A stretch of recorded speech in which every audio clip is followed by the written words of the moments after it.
22 CCTV se jkunu installati f'tliet toroq prinċipali fis-swieqi fi sforz biex tkun ikkontrollata il-mewġa ta' serqiet fil-lokalità.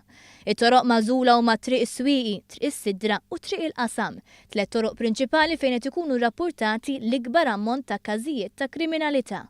Għaldaqstant inħasset il-ħtieġa li l-Ministeru għat-Turiżmu u l-Fondazzjoni għall-Iżvilupp taż-Żoni Turistiċi jipprovdu il-fondi biex ikunu installati dawn il-kameras.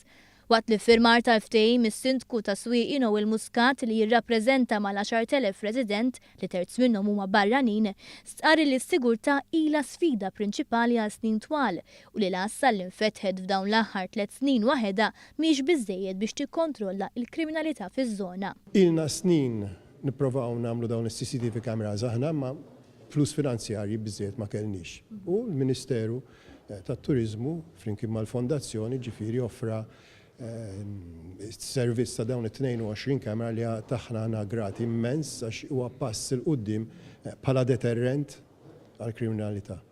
Il-Ministru għat-Turiżmu Edward Zammitlu stqar li din l-inizjattiva fi Swieqi se servi ta' proġett pilota li se twassal għal sistemi simili f'lokalitajiet oħra li jinsabu f'żoni turistiċi, bl-oġġettiv ewlieni li tkun indirizzata il-problema tal-vandaliżmu u l-prevenzjoni tal-kriminalità.